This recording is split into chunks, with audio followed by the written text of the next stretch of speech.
जोहार झारखंड, जय झारखंड। आशा करते हैं आप सभी ठीक होंगे। आप ठीक रहें, कुशल रहें, स्वस्थ रहें, इसकी कामना करते हैं, प्रार्थना करते हैं, दुआ करते हैं। जैसा कि 60-40 काफ़ी दिनों बाद लाइव आए हैं। समय नहीं मिल पाता है, फ़िलहाल ज़िंदगी के बहुत ही क्रिटिकल कंडीशन से, दौर से गुजर रहे हैं, लेकिन बीच बीच में कुछ आइडियाज़, कुछ विचार शेयर करने के लिए यही मोबाइल को हथियार के रूप में इस्तेमाल करते हैं। तो जैसा कि 60-40 की नीति को लेकर राज्य में पुरजोर विरोध, उसके बावजूद राज्य सरकार टस से मस नहीं। आखिर कारण क्या हो सकता है? कारण यह है कि राज्य की मैक्सिमम जनता को राजधानी में क्या घट रहा है, उनके अधिकारों के साथ क्या घट रहा है, उसकी जानकारी नहीं है। उन्हें बस चिंता है कि आज का दिन हमारा कैसे कटे। नौजवानों को चिंता है कि किस प्रकार 1.5 GB डाटा को समाप्त करें। उनसे जो थोड़ा सा आयु में है कि आज किस प्रकार शाम का इंतजाम हो, किसी जोरिया नदी के किनारे, किसी पार्क बगीचे में बैठकर किस प्रकार माने स्वादिष्ट व्यंजन के साथ 2-4 पेग मिल जाए। और बाकी लोगों को बस अपनी रोज़मर्रा की ज़िंदगी में इतना फंस चुके हैं कि हमें हमारी आने वाली जो जनरेशन है या फिर हमारे जो संवैधानिक अधिकार हैं, उनके बारे में हम लोग समझ और शायद सोच नहीं पाते। और आज 60-40 की नीति को लेकर बहुत सारे सरकार के जो गठबंधन में जितने भी दल हैं, उन्होंने बड़ी सलीके के साथ पॉजिटिव गिनाया, लाभ के बारे में चर्चा किया, सरकार का समर्थन भी किया कि सही है। लेकिन मैं इतना ही कहना चाहूँगा, 60-40 की नीति झारखंड में आई है, अभी बहाली ली जाएगी, लेकिन जैसा कि सूत्रों से जानकारी मिली है, कंफर्मेशन है कि जो झारखंड का जो पीजीटी का कोर्स है, उसकी तैयारी चल रही है। कहाँ पता है? झारखंड के पीजीटी कोर्स की तैयारी चल रही है इलाहाबाद में, लखनऊ में और दिल्ली में। और झारखंड के, जाहिर सी बात है, जो झारखंड के अभ्यर्थी हैं बहुत निर्धन परिवार से हैं। अपनी शिक्षा के साथ साथ घर को देखना पड़ता है, साथ ही साथ छोटे मोटे कामकाजों को निपटारा करना पड़ता है, खेती बाड़ी झाड़ी तमाम मुसीबतों को पार लगाकर ये अपनी कंपटीशन की तैयारी करते हैं। और जबकि मज़े की बात है, जैसा कि सूचना मिली है स्रोत के माध्यम से, हमारे कुछ साथियों के माध्यम से, ऑनलाइन आप भी देखे होंगे कि 60-40 की जो नियोजन नीति है, इसका लाभ उठाने के लिए किस प्रकार बाहरी लोग छटपटा रहे हैं। दिल्ली में कोर्स लॉन्च हो चुका है। जो पीजीटी की जो सिलेबस है, जिसके माध्यम से पीजीटी की बहाली ली जाएगी, वह कोर्स आपका दिल्ली में, लखनऊ और इलाहाबाद 3 जगह सूचना मिली है कि वहाँ लॉन्च हो चुका है। यानी दिल्ली में दिल्ली वाले, लखनऊ में लखनऊ यानी यूपी वाले, और इलाहाबाद भी यूपी में आता है, यानी यूपी वाले जमकर तैयारी कर रहे हैं। कहाँ के लिए? झारखंड की सरकारी नौकरी के लिए। अब बताइए, दिल्ली में तैयारी करने वाला स्टूडेंट और रांची में तैयारी करने वाला स्टूडेंट, क्या दोनों में कंपैरिजन हो सकता है? लेकिन राज्य सरकार की दूरदर्शिता नहीं है। माननीय मुख्यमंत्री महोदय, इन्हें लगता है कि इनका परिवार खुशहाल है तो राज्य खुशहाल है। माननीय मुख्यमंत्री आदिवासी सेंटीमेंट करते हैं, तो कम से कम सबसे पहले आदिवासियों की सोची जाए, उसके बाद बाकी जो वर्ग के लोग हैं उनकी भी सोची जाए, क्योंकि राज्य सबका है। लेकिन इनको लगता है कि अगर इनका परिवार खुशहाल है तो सब खुशहाल है। जाहिर सी बात है, सुबह आँख खुलती है तो आदरणीय बसंत बाबू दिखते हैं, विधायक हैं, उनके भाई हैं, छोटे भाई हैं। उनको गुरुजी दिखते हैं तो जाहिर सी बात है गुरुजी सांसद हैं। उनको उनकी भाभी दिखती होंगी तो जाहिर सी बात है वे भी विधायक हैं और खुद मुख्यमंत्री हैं। उसके बाद उनके और भी जो हैं साला सलहज, कोई जिला अध्यक्ष है, कोयला की लाखों रुपए की कमाई कर रहा है। तो कुल मिलाकर उनका परिवार खुशहाल है, तो उनको लगता है कि झारखंड के आदिवासी मूलवासी खुशहाल हैं। इसीलिए 60-40 की नीति को लेकर उनमें जरा सी भी विजन का, माने दूरदर्शिता की कोई सोच नहीं झलक रही है। अब बताइए, कोर्स हमारा, परीक्षा होगी हमारे राज्य के लिए, हमारे बच्चों को पढ़ाने के लिए, और तैयारी कर रहे हैं दिल्ली वाले तैयारी कर रहे हैं। जानकारी मिली है कि दिल्ली में 60-40 का लाभ लेने के लिए जो पीजीटी टीचर की बहाली होगी, जैसा कि चर्चा मिली है, दिल्ली में तैयारी हो चुकी है। दिल्ली में कोचिंग में लॉन्च हो चुका है हमारा कोर्स। अब सोच के देखिए, क्या हमारे छात्र, जो लोग दिल्ली से तैयारी करके आएंगे, जो लोग अन्य राज्यों के टॉप मोस्ट एजुकेशनल सिटी से तैयारी करके आएंगे, तकनीक से लेस आधुनिक शिक्षा पद्धति से लवरेज होकर उन संस्थाओं से पढ़ाई करके आएंगे और उनका मुकाबला अगर कर पाएंगे झारखंडी छात्र तो हमें क्या आपत्ति है। देखिए 40 भी आपका है। और चूंकि हम बार बार कहते हैं पढ़े लिखे हम लोग भी हैं, और जो पढ़े लिखे होते हैं थोड़ा सा डर करते हैं, उन्हें अपनी करियर की चिंता होती है, घर परिवार की उम्मीदों की चिंता होती है। अतः जाहिर सी बात है उनको यही लगेगा कि भाई भागते भूत की लंगोटी भली, जो मिल रहा है ले लो। लेकिन याद रखिएगा नहीं मिलेगा। जो 40 आप सोच रहे हैं कि आप अपने मेरिट के दम पर उस 40 में आएंगे, नहीं आएंगे, क्योंकि उस 40 में रखिए 40 का 95 या 90% सीटों को बेच दिया जाएगा। ये आप अनुमान रख सकते हैं। उदाहरण के लिए जेएसएससी का जो जेई का परीक्षा हुआ था साल भर पहले, आपको याद होगा किस प्रकार उड़ीसा और बिहार के अपराधियों ने, असामाजिक लोगों ने हमारे यहाँ क्वेश्चन पेपर लीक करके उन सीटों को बेचने का कार्य किया था। तो ठीक उसी प्रकार भागते भूत की लंगोटी भली का स्थिति अभी फिलहाल झारखंड में चल रहा है। और इसकी दूरदर्शिता का क्या असर होगा, इसको मैं थोड़ा सा, चूँकि जैसा कि सूचना मिली है कि हमारे वीडियोज़ को माननीय मुख्यमंत्री के आगे पीछे दाएं बाएं रहने वाले लोग बड़ी अच्छे से वॉच करते हैं और उन तक संदेश भी देते हैं। उसका उदाहरण है हाल फिलहाल जो मुख्यमंत्री ने कहा था कि आईएएस लोग को ट्रांसलेटर की जरूरत है। तो ट्रांसलेटर का बारे में हम लोग शुरू से बोले हैं, हर सभाओं में ट्रांसलेटर के बारे में हम लोग चर्चा किए हैं। अब देखिए इससे क्या नुकसान होगा। इससे क्या होगा कि मान के चलिए 40 जो ओपन है उससे अन्य राज्यों के अभ्यर्थी आएंगे नहीं, आने के बाद आपका Aadhaar card, ration card, voter card इत्यादि बना लेंगे। उसके बाद फाइनली क्या होगा, वे यहाँ के अस्थायी बन जाएंगे, क्योंकि यहाँ तो स्थानीय नीति नाम की कोई चीज़ नहीं है, ये अस्थायी बन जाएंगे। और जब ये अस्थायी बन जाएंगे तो फिर इनका जो अगला जनरेशन आएगा वो अब 40 में नहीं 60 में फाइट करेगा। अब जिस वर्ग का रहेगा वो अब 60 में फाइट करेगा, यानी 40 में फिर नए लोग शामिल होने आएंगे। उस 40 में नए लोग शामिल होने के लिए आएंगे। और फाइनली क्या होगा ये सभी जानते हैं। धनबाद बोकारो की स्थिति देख सकते हैं, डेमोग्राफी पूरी तरह बदल दी जाएगी, यहाँ की भौगोलिक स्थिति को बदल दिया जाएगा। बाहरी लोगों को इस प्रकार से यहाँ स्थापित किया जाएगा कि यहाँ के लोगों के पास खेती बाड़ी में, और वो भी खेती बाड़ी अब रही कहाँ है, देखिए सारा ज़मीन कनारी के बाद में तो पानी ठहरता ही नहीं है, होता ही नहीं है, खेती होता कहाँ है अब। यानी अगर हमारे गांव, चूँकि झारखंड के लोगों का जो एटीट्यूड है, जाहिर सी बात है हर किसी को कुछ ना कुछ एटीट्यूड होना चाहिए, तो हमारा एटीट्यूड है कि जरा कुछ ना है तो हमारा खेतवा है ना। वो खेत भी अब जो सरकारें हैं, जिस प्रकार की पॉलिसियाँ आ रही हैं, सबसे पहले जीएम लैंड को आपका समाप्त कर दिया है।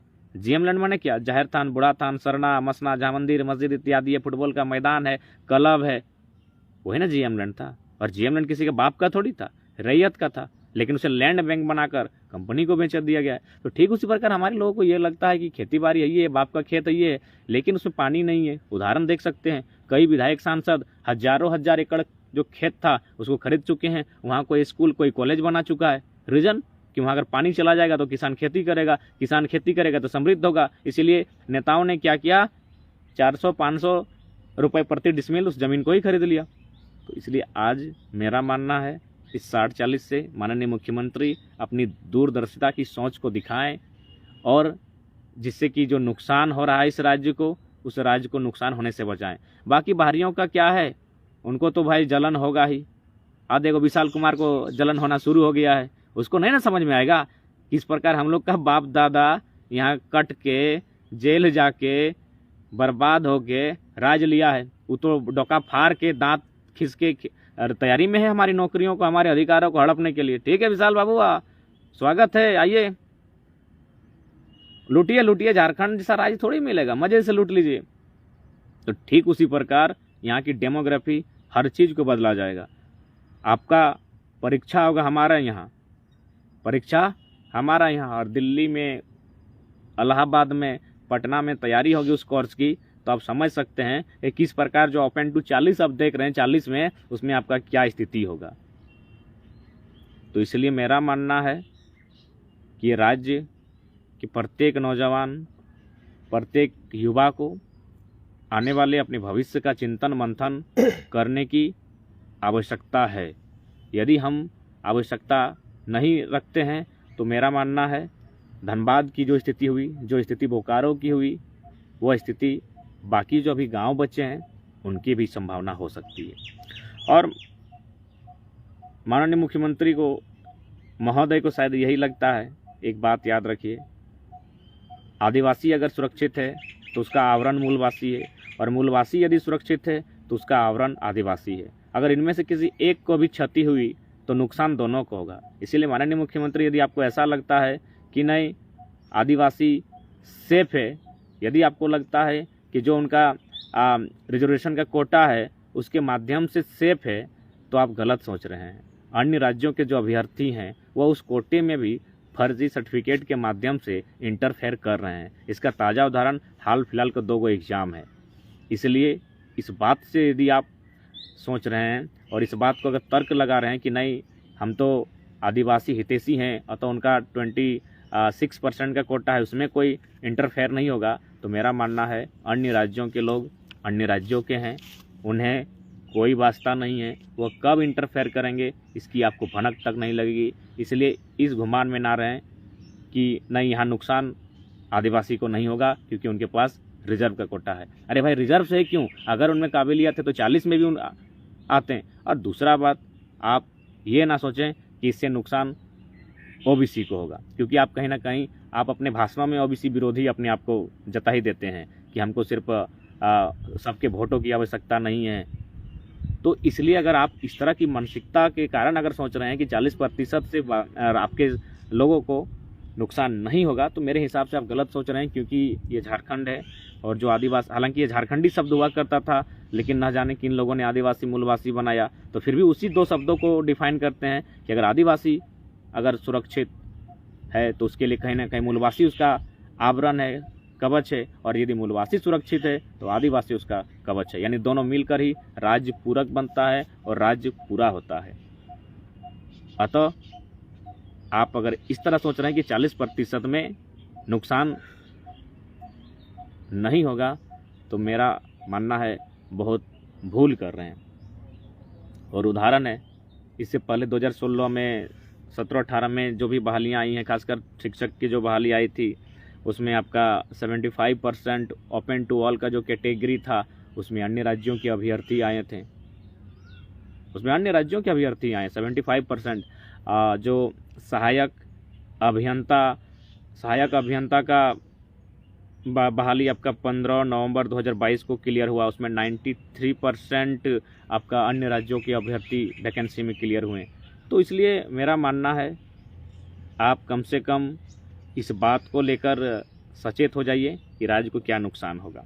दूसरा बात, दिल्ली में क्यों तैयारी होगी भाई, हमारे राज्य का एग्जाम है, दिल्ली में क्यों चर्चा होगा? यूपीएससी थोड़ी है, यूपीएससी की परीक्षा थोड़ी है, झारखंड लेवल की परीक्षा है। अतः इसकी तैयारी राजधानी में होनी चाहिए थी, रांची में होती, धनबाद में होती, बोकारो में होती, गोड्डा में होती, दुमका में होती, लेकिन तैयारी दिल्ली में हो रही है। क्या संदेश दे रहे हैं? और सबसे बड़ी भूल कि आपने लोकेलिटी को बाहर कर दिया है। लोकेलिटी यानी लोकल भाषा, बैरियर को ही समाप्त कर दिया है।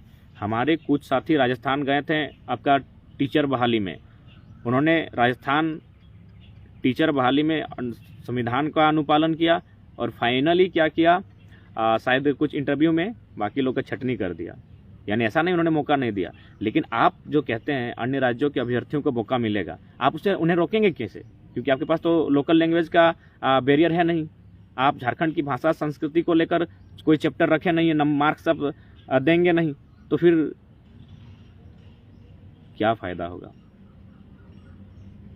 और फाइनली वही डेमोग्राफी बदली जाएगी। जहाँ जहाँ अतिक्रमण हुआ है, जहाँ जहाँ शहर स्थापित हुआ है, वहाँ झारखंड नहीं है, बिल्कुल नहीं है। Hazaribagh town, Dhanbad town, Bokaro town, Jamshedpur town, Ranchi town, Jharkhand वहाँ नहीं है। लगता है वो हम झारखंड में नहीं है। वहाँ डेमोग्राफी बदली जा चुकी है, वोटर्स भी बदले जा चुके हैं, भाषा भी बदली जा चुकी है, पर्व त्यौहार जिसे हम संस्कृति कहते हैं, संस्कृति भी बदली जा चुकी है। अब इसी प्रकार धड़ल्ले से इतने भारी संख्या में अन्य राज्यों के लोग आएंगे तो फिर क्या होगी कुछ सालों में डेमोग्राफी, इसका आप अंदाज़ा लगा सकते हैं।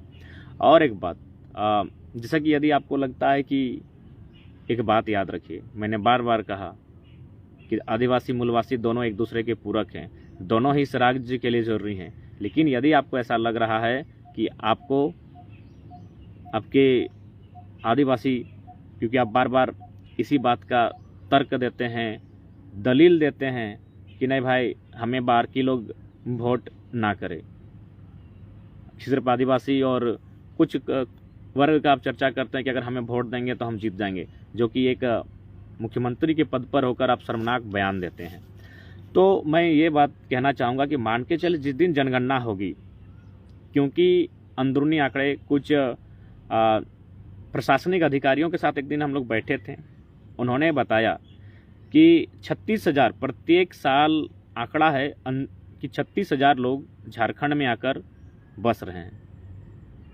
36,000 गिनती याद रखिएगा, 36,000 लोग प्रत्येक साल झारखंड में आके बस रहे हैं वो मायने नहीं है। वोटर कार्ड, राशन कार्ड वो विषय नहीं है। वोटर कार्ड, राशन कार्ड, आधार कार्ड इत्यादि सब बना रहे हैं। यानी एक बहुत बड़ी जनसंख्या एक तो आपका नियोजन पॉलिसी से भी आएगी और दूसरा स्थानीय नीति नहीं होने के कारण भी आएगी। CNT SPT एक्ट को मजबूती से अनुपालन नहीं करने के कारण भी अन्य राज्यों के लोग भारी संख्या में आ रहे हैं। अन्य राज्यों के लोग से हमारी कोई बैर नहीं है, वे रोजी रोजगार के लिए आए। जिस प्रकार हमारे लोग तमिलनाडु, तेलंगाना जाते हैं लेकिन फिर अपने गांव वापस चले जाते हैं, विवाह शादी अपने गांव में करते हैं, घर अपने गांव में बनाते हैं, तो ठीक उसी प्रकार का नियम रहे हमारे राज्य में भी पूरे दुनिया के लोग आए। लेकिन यहाँ अगर बस बसाव कर जाएंगे आसानी से, वो भी CNT SPT की ज़मीनों को छीनकर, डोमिसाइल पॉलिसी नहीं होने के कारण और नियोजन नीति नहीं होने के कारण नौकरियाँ भी आके कर लेंगे, तो जब अगली जनगणना होगी तो जाहिर सी बात है उसमें उनकी संख्या थोड़ी अधिक होगी। जब उनकी संख्या थोड़ी अधिक होगी तो असर किस पे पड़ेगा? क्या सिर्फ मूलवासी पे पड़ेगा? आदिवासियों पे भी पड़ेगा और उनके रिजर्व पे भी पड़ेगा। इसीलिए बोल रहे हैं दूरदर्शिता का अभाव है।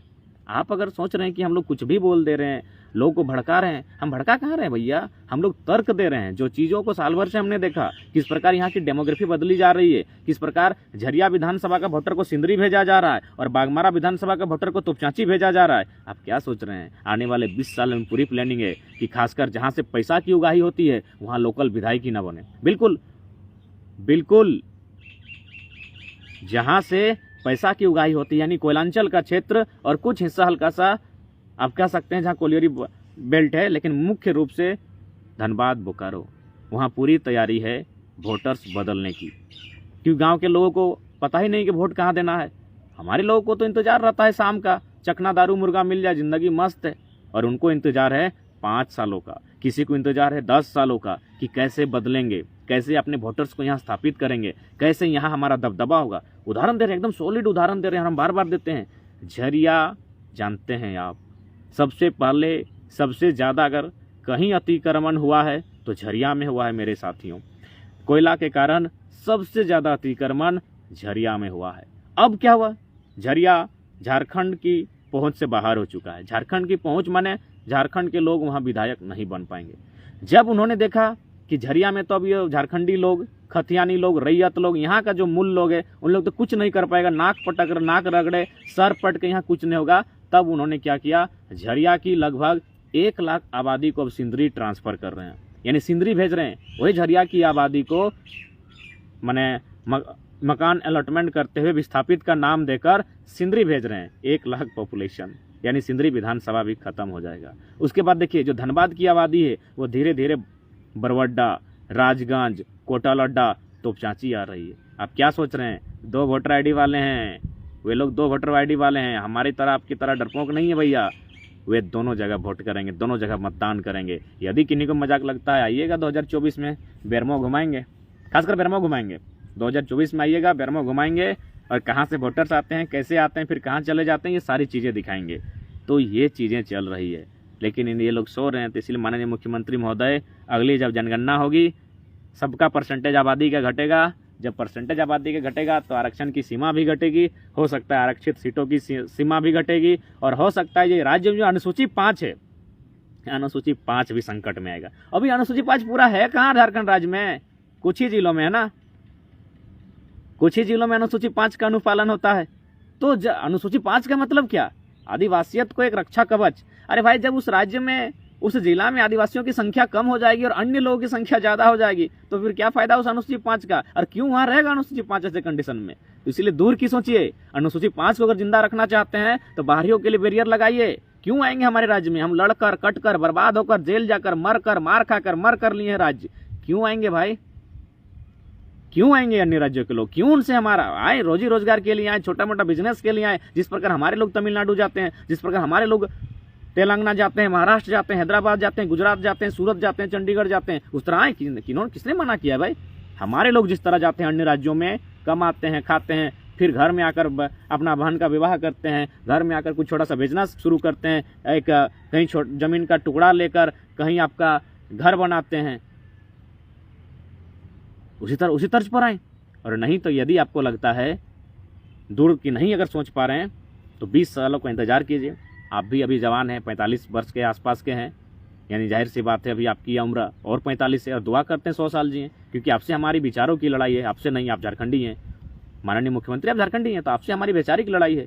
आप अभी और 50 साल जिए, देख कर जाइएगा कि किस प्रकार यहाँ की भौगोलिक स्थिति को बदला जा रहा है। और अगर आप चुपचाप तमाशा देख रहे हैं तो बड़ा दुर्भाग्य का विषय है। इसलिए आरक्षित सीटें, आरक्षण का कोटा, अनुसूची 5 सब पर संकट आएगा, क्योंकि बाहरी आबादी बाहरी है भैया। वो जब संख्या कम रहती है सब ठीक है, संख्या ज़्यादा होती है। राज सिन्हा देख सकते हैं, राज सिन्हा भोली में कांड हुआ, चुपचाप रहा, जबकि भोली रैयत का अपना जमीन था। वहाँ अतिक्रमणकारियों लोग को हल्का सा साइड क्या किया, बोला हम इसका आवाज़ दिल्ली तक लेके जाएंगे। यही देख सकते हैं, एक भी मुद्दा पे लोकल से खड़ा नहीं हो पाता है बाहर का विधायक लोग। इसलिए इस बात की जरा सा ध्यान रखिएगा माननीय मुख्यमंत्री महोदय, आपके लिए संदेश रहेगा।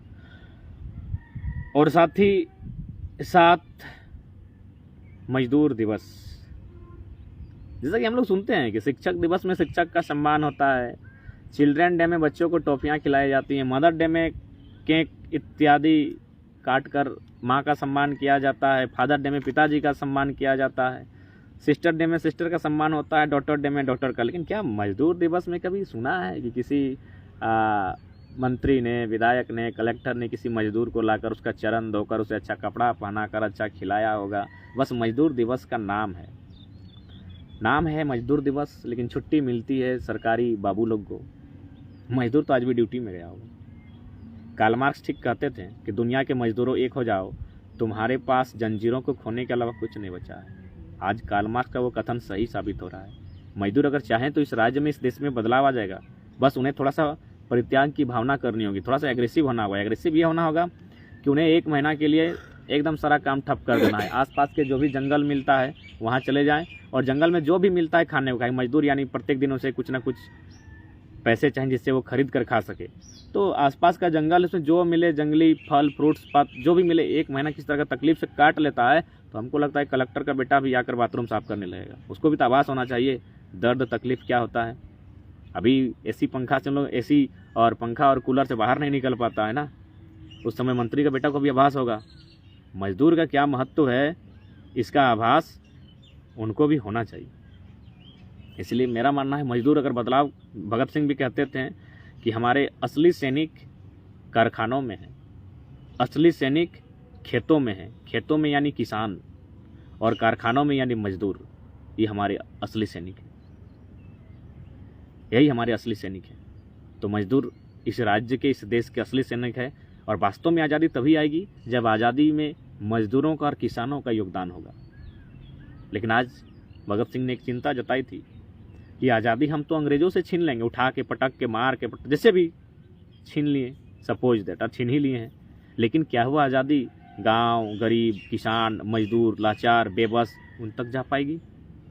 आज भी आप आकलन कीजिए, मजदूरों की आत्महत्या, किसानों की आत्महत्या, बेबसी, लाचारी, कर्ज में डूब रहे हैं किसान, मजदूरों की असमय मौत आपको स्पष्ट कर देगी कि वह आज़ादी जिसकी कल्पना भगत सिंह करते थे, क्या यह आज़ादी गांव तक जाएगी? सही में आज भी वो गांव तक नहीं गई है। इसलिए मजदूर दिवस केवल एक कैलेंडर की तारीख बन के रह गई है। धरातल पर आज भी मजदूरों की स्थिति बद से बदतर है। और ये हम नहीं, चूँकि केंद्र में एक महानायक, हम सब उनको मानते हैं तो हम भी थोड़ा देर बोल देते हैं भाई, महान प्रधानमंत्री बड़े लंबे लंबे बात रखते हैं रोजगार को लेकर, लेकिन धरातल पे कुछ होता नहीं है। तो उन्हीं के दल के एक